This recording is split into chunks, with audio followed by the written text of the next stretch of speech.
Hola de nuevo, vamos a ver en este vídeo toda la parte que corresponde a la red Ethernet en proveedor de servicio, es decir, Ethernet en WAN. Bien, la idea es que luego de utilizar POS, los proveedores de servicio se dieron cuenta de que existía toda una tecnología Ethernet que también podía aprovecharse para utilizarse en las redes de área metropolitana o redes de área amplia, ¿vale? Ya que Ethernet era muy sencilla, era muy fiable y era muy barata de implementar. Lo que ocurre es que donde más fallaba Ethernet era en la fiabilidad y la redundancia, pero bueno, eso podía subsanarse utilizando los algoritmos de encaminamiento. Y de esa forma, si el proveedor de servicio utilizaba también la misma subcapa de acceso al medio, se homogeneizaba el formato de trama que se utilizaba en la LAN y en la WAN. Lo que ocurre es que al utilizar Ethernet también en los proveedores de servicio, en las redes WAN, podían surgir algunos problemas. ¿De acuerdo? Que vamos a explicar y que ahora veremos. Bien, en principio, el modo full duplex utilizando fibra óptica ya no hay problemas de distancias, ya que a partir de gigabit Ethernet y 10 gigabit Ethernet ya no hay protocolo CSMA/CD y por tanto no tenemos problema de distancias. De acuerdo, de hecho, a partir de 2002, pues ya el protocolo de 10 gigabit Ethernet establecía distancias de hasta 40 kilómetros, ¿vale? Entonces, si se utiliza Ethernet en la WAN, se mantiene la misma estructura y tamaños de trama a todas las velocidades. No hay conversión de formato al pasar de la LAN a la WAN. Es decir, no pasamos de Ethernet a SONET, sino que seguimos manteniendo Ethernet. Y tenemos además la posibilidad de conectar a nivel 2 redes WAN, ¿vale? Y ofrecer servicios VPN mediante VLANs, que esto ya lo habéis visto en fundamentos de redes de computadores. Bien, aquí tenemos los precios que había, ya hace algunos años, pero bueno, como veis, las velocidades son parecidas y los alcances, pues en 2010 creo que era esto, pues llegaban a 10 kilómetros sin ningún problema. Bien, vamos a analizar un poco las características del estándar de 10 gigabit Ethernet, ¿vale? Cuando se utiliza en redes WAN.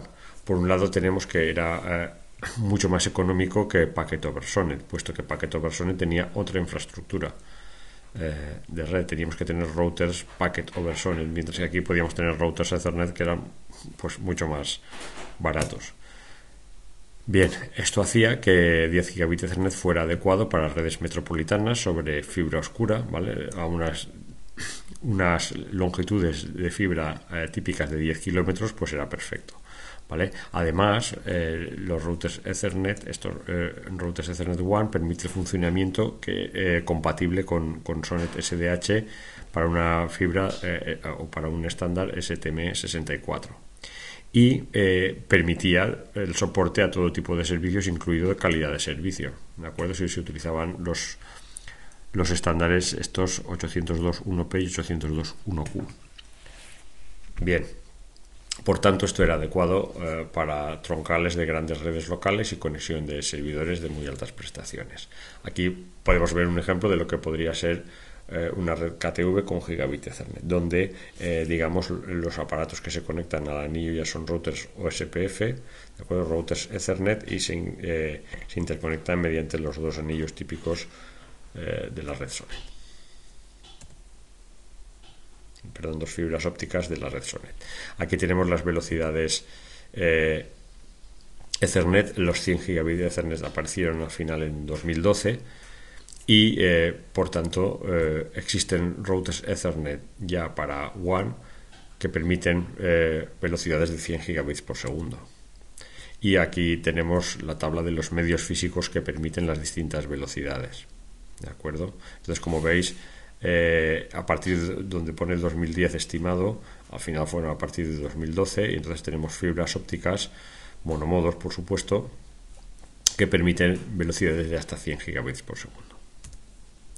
Aquí tenemos ejemplos del hardware que podemos comprar, tanto la tarjeta como los switches. Aquí, por ejemplo, tenemos una foto del router principal de Rediris en la Comunidad Valenciana, que está con interfaces de 10 gigabit Ethernet, y tenemos el estándar aquí, las distancias, ¿vale? Para el estándar de 40 y 100 gigabit Ethernet, ¿de acuerdo? Es decir, fijaos que con fibra monomodo podemos llegar hasta una distancia de 40 kilómetros, con lo cual nos permite, es ideal para redes que se instalan entre centrales urbanas e incluso interurbanas, porque 40 kilómetros ya da mucho de sí. Bien, por otro lado tenemos el tema de los conmutadores de nivel 2 y nivel 3. Como sabéis, en 1991 se inventaron los conmutadores LAN, ¿vale? Y a mediados de los 90 pues surgieron o proliferaron las VLANs. Las VLANs ya las habéis estudiado en Fundamentos de Redes de Computadores. Bien, después los fabricantes desarrollaron ASICs capaces de conmutar a nivel 3, es decir, de enrutar, ¿vale? Y estos conmutadores de nivel 3 también pueden funcionar a nivel 2, ¿vale? De tal forma que cuando utilizamos routers tradicionales, pues también siguen siendo útiles cuando se necesitan interfaces WAN o cuando se requiere soporte multiprotocolo, pero también tenemos a nuestra disposición dispositivos que se conocen como conmutadores de nivel 3, que también pueden utilizar los proveedores de servicio. Bien, aquí tenemos un ejemplo de este hardware, tenéis un ejemplo, no hay mucho más que explicar. Y aquí tenéis una tabla del rendimiento de las prestaciones a nivel 2 y a nivel 3 de algunos switches y routers de Cisco que están, digamos, comercializados para proveedores de servicios. Bien, ¿qué ocurre? Ya hemos dicho que el uso de Ethernet en redes MAN y WAN tiene algunos inconvenientes. Vamos ahora a analizarlos, ¿vale? Fijaros que Ethernet fue inicialmente una red diseñada para redes de área local, para LANs, ¿vale? Pero claro, se extendió debido pues eso, a estas ventajas, el rendimiento, el bajo costo y las posibilidades de gestión. Entonces, cuando salieron las VLANs, pues eso, utilizando etiquetado VLAN de 802, del estándar 802.1Q, pues resulta que si utilizan este estándar que ya se utiliza para las redes de área local, pues los proveedores de servicio pueden multiplexar tráfico de diferentes clientes en un mismo enlace troncal, ¿de acuerdo? De tal forma que podemos tener VLANs también en proveedores de servicio. Bien, lo que pasa es que estos intentos de utilizar Ethernet, ¿vale? Han puesto de manifiesto diferentes inconvenientes, como hemos dicho. Primero, la seguridad y escalabilidad, ¿vale? ¿Por qué? Porque si resulta que los proveedores de servicio también utilizan VLANs, resulta que, como dice aquí, el tráfico de diferentes usuarios puede mezclarse, ¿vale? Es decir, el tráfico de hecho viaja mezclado en los enlaces trunk y por tanto los usuarios no pueden elegir libremente los identificadores de las VLANs. Debería asignarlo el proveedor de servicio, pero para eso no había un protocolo como tal en Ethernet, porque se suponía que Ethernet solo era para redes de área local. Por otro lado, la fiabilidad. ¿Por qué? Pues porque el uso del spanning tree no permite una recuperación de averías comparable a la que permiten los anillos SONET SDH, que garantizan que el hardware en 50 milisegundos puentea las fibras, ¿de acuerdo? Y finalmente la reserva de capacidad, o lo que se conoce como calidad de servicio. En Ethernet no hay mecanismos que permitan garantizar un cierto caudal a cada uno de los usuarios, ¿vale? Sino que el caudal y el retardo y la latencia percibida por los usuarios no tienen ninguna garantía, son impredecibles. Bien, entonces, para que veáis de forma gráfica cuál es el problema de la seguridad, es este. Supongamos que tenemos unas redes como estas, donde los conmutadores A y B son de la red del operador y utilizan todos Ethernet, como hemos dicho, y son conmutadores pues que utilizan VLANs, ¿vale?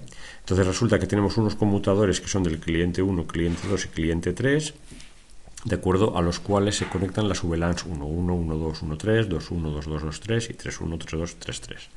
¿Vale? ¿Qué ocurre? Fijaos que el rectángulo este negro identifica cuáles son los conmutadores y troncales del operador y el resto son del cliente. Pero ¿qué ocurre?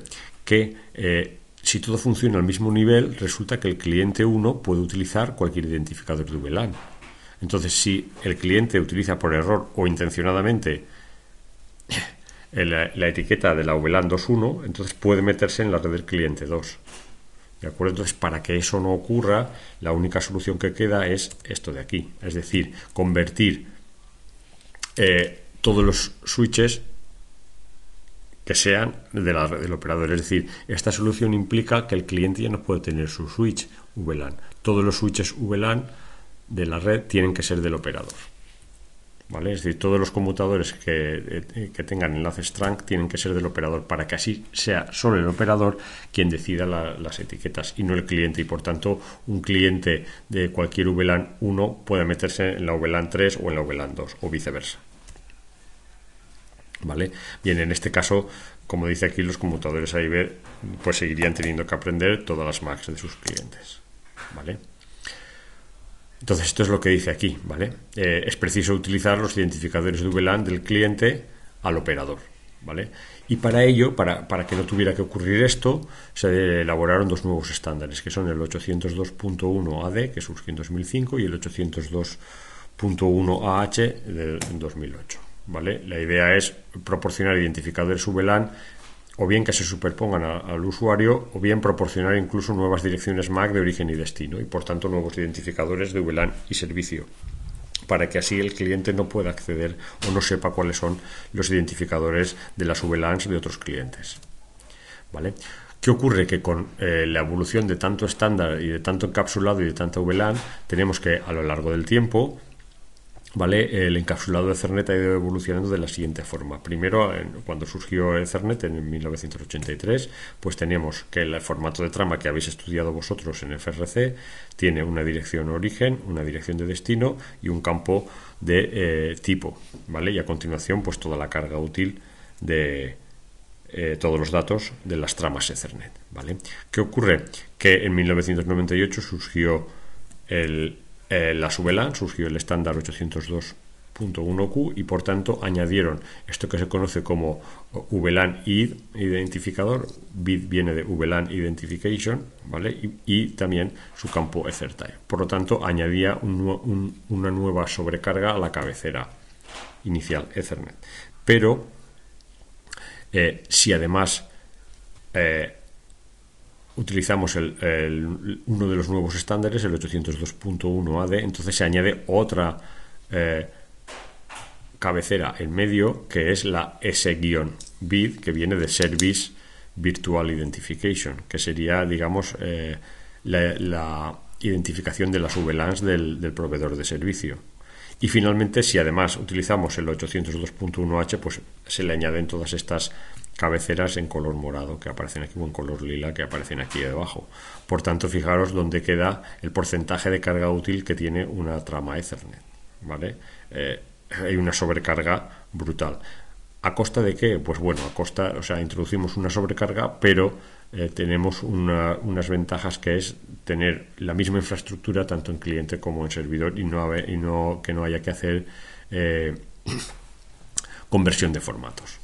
Todo es Ethernet, ¿vale? Entonces, si utilizamos estos estándares, ¿vale? Entonces, si utilizamos lo que se conoce como provider bridges, entonces, como veis aquí, cada cliente puede configurar las VLANs que quiera, ¿de acuerdo? Porque los routers de izquierda y derecha siguen siendo de los clientes, son propiedad del cliente, y tenemos dos diferentes enlaces trunk. Los enlaces trunk de color verde, que serían los del cliente, por lo tanto aquí el cliente puede elegir el identificador VLAN que quiera, pero luego tenemos el enlace 802.1D, es decir, una vez que entramos en el switch de la compañía, se hacen nuevos identificadores VLAN. Por lo tanto, son independientes ya lo que el cliente puede elegir de cómo va a circular por el proveedor de servicio, ¿de acuerdo?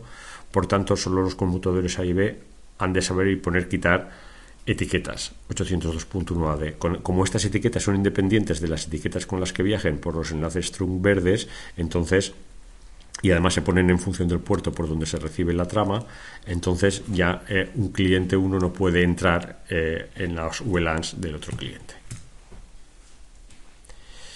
Bien, pues estos son los nuevos estándares que han ido surgiendo, ¿de acuerdo? Todos, si os fijáis, estándares Ethernet para gestión y para diversas funciones de las redes Ethernet en los proveedores de servicio, no en las redes LAN, sino en los proveedores de servicio. De tal forma que a lo largo del tiempo aquí tenemos un ejemplo o un esquema de cómo ha ido evolucionando la tecnología, ¿vale? En 1995 pues teníamos lo que hemos comentado, lo que hemos visto en la otra sección. Teníamos que en los proveedores de servicio utilizaban SONET, sobre SONET utilizaban ATM y sobre ATM circulaban paquetes IP. Bien, para eliminar toda la sobrecarga de ATM en 1997, como ya hemos contado, surgió el protocolo Point-to-Point, protocolo para proveedores de servicio, y entonces teníamos todo el protocolo SONET y toda la infraestructura SONET, encima de esta infraestructura el protocolo Point-to-Point Protocol y encima de ello el protocolo IP. Bien, luego se eliminó el estándar POST, vino a eliminar toda la infraestructura SONET y se dejó solo el formato de trama. Por eso aparece aquí el recuadrito SONET, pero ya mucho más estrecho, porque solo se utiliza el formato de trama. Los routers POST utilizan el formato de trama de SONET, pero ya solo utilizan el formato de trama. Ya desaparece toda la infraestructura, se conectan directamente los routers a la fibra óptica, y luego se sustituyó al final por Ethernet en la WAN, de tal forma que ya tenemos las mismas capas que en las redes LAN. Bien, fijaros que claro, tenemos mayor flexibilidad cuantos más elementos tenemos en medio, pero también son mucho más sobrecarga, mucho más sobrecoste, mucho más overhead en los formatos de trama y sobre todo mucho más caro, mientras que de izquierda a derecha tenemos menor costo y mayores prestaciones o mayor rendimiento. Bien, esto es todo lo que quería comentaros en cuanto a Ethernet. En el próximo vídeo veremos en qué consiste la tecnología MPLS.